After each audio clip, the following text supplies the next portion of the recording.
Okay, welcome back to the channel. So today we're going to be starting the restoration of the 76 shovel. So if you already watched part one, you know a lot of the work that's going to go on this bike. I've already started some work. Like I said, I'm going to try to follow the manual, and I'll have the manual up on the screen so you can see the steps we're going to take. I've already started taking some stuff apart. Let me show you. This has nothing to do with removing the engine, but so I took the saddlebag mounts off and all the hardware that goes with it, because I want to be able to take, at some point I'm taking the rear wheel off, and I did want to inspect the chain and everything. This chain is really loose. If you saw that video of riding this for the last time, you kept hearing that noise when I had the camera mount on the back. I believe that's the chain that's making all that noise. Plus it's just filled with dirt and grit and grease and everything like that. So I think the sprocket is probably going to need to be replaced anyway. But anyway, here's the breakdown of the saddlebag mounts. In case you don't know what they look like assembled, here's a picture of it before when I had it on the bench over here. But I did disassemble it because I want to be able to clean everything. And I mean, it's not that bad a shape. There's some interior rust on here that should come off, but for the most part it's in pretty good shape. But I just wanted to be able to really clean it, and I needed to take it apart to do that and polish it. Here's the rear fender, which is pretty grungy, so that's going to have to be cleaned. So, all right, so let's let me look at the screen. And you can see up here it says stripping motorcycle for engine repair. First thing we're going to do is remove the seat. I've already drained the gas tank, and we're going to do that next after we remove the seat. So let's take the seat off first. Okay, so we're going to take the bracket, we have to take off at a later time, but we're going to get the seat off anyway. Let me get my thing up here to hold the seat up. Let me take this off.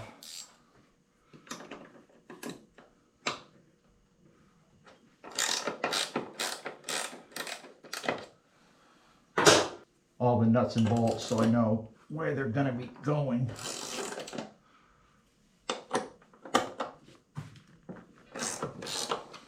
I've got some bolts from the mounts soaking in some vinegar right now. I want to see if that'll take it off the chrome. It should just slip off. Come up now. All right, so we got that off. We find a place over here for it. Okay, this has to come off when the tanks come off, and then we're going to take they call the pogo stick, which is the seat mount over here. We're going to take that off at a later date. So let's, the next part is we got to take this dash off right here. First I've got to remove the trip button here that sets the odometer for trips and everything like that. That's going to come off. And then we've got to take the fuel enricher off. And take that off. Take the nut off. All right, a lot of these parts I'm going to have to store upstairs on the second floor because I just don't have the room down here to store everything.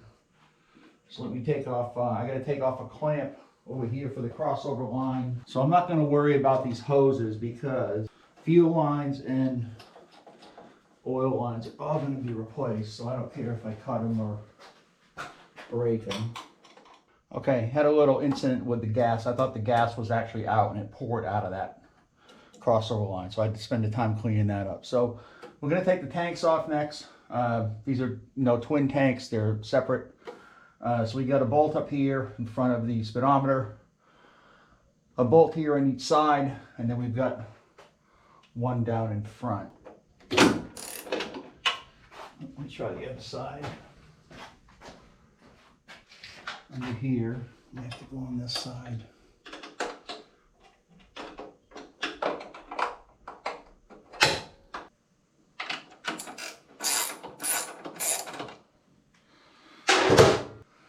Okay, so we got this bolt out. We still got this one in here to get. All right, so I think that's 13 millimeter.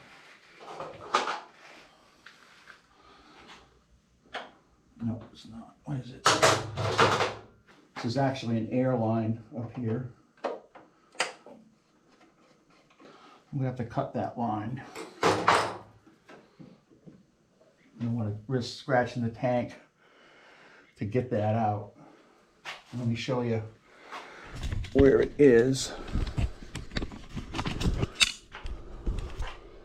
So there's the line I'm talking about right there. I don't want to scratch the tank to get that out, so I think I'm going to have to cut this line. So let's cut it. All right, so I think what I'm going to do is I'm going to take the gauge off, because I think it's easier to get that line once the gauge is off. I can cut it in the middle. So let's take that gauge off and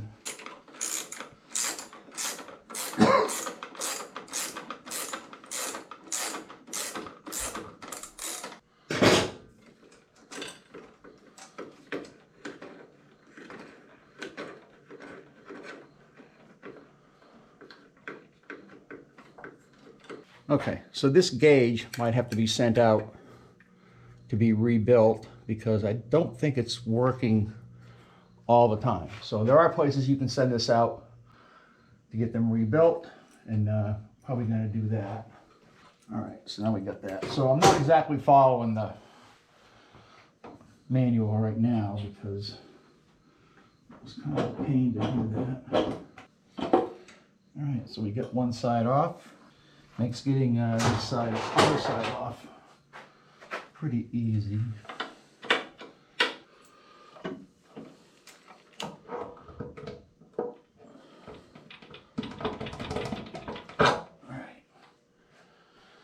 Okay, we got this side off. You can see what I was talking about earlier videos about this wiring. This is all just thrown together with these clips. I did find, where was it, on the other side? Maybe on the other side. Could be a possible ground issue where this bolt is all rusted and it's grounded to the transmission, to this case. So that's kind of messed up. So here's the original enricher control there. I'm still going to keep that in because it's kind of out of place, but so we're going to have to take this off next.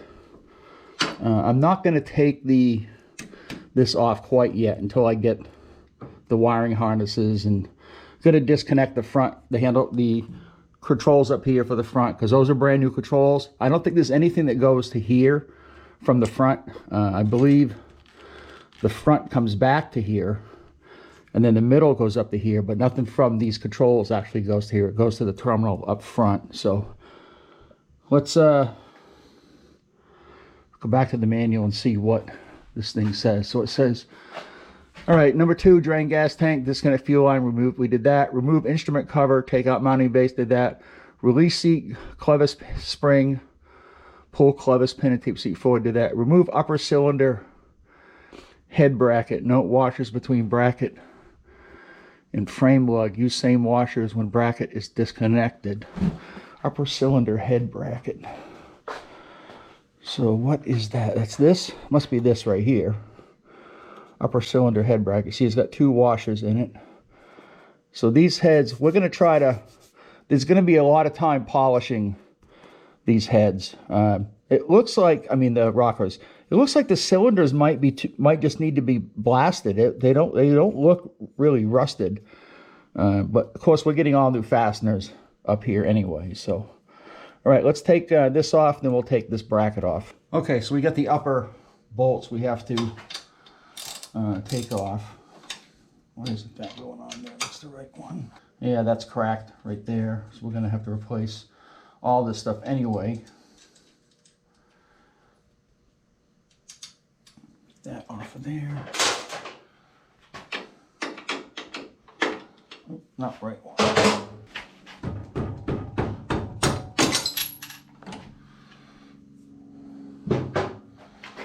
Just gonna put these back on here for now. All right, so now we've got this.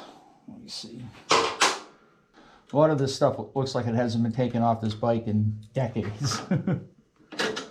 Okay, so what do we got for a next step? Okay, the next we remove upper cylinder head bracket. Did that, remove spark plugs. I'm going to leave those in for now. Disconnect ground water battery. You already took the battery out. Remove air cleaner, cover filter element, remove carburetor, and intake manifold clamp. Okay, so I think that's going to do it for this video. I'm going to try to keep these videos around 10 minutes in length. I don't really want to go too much more than that because it just makes too long of a video. So I think we made some good progress today on this. We've still got a lot to take apart on this before we can even get the motor out and before I can get, well, my camera died. So, and this battery I just put in is actually low. So anyway, that's going to be it for this video. Thanks for watching, and I'll see you in part 3.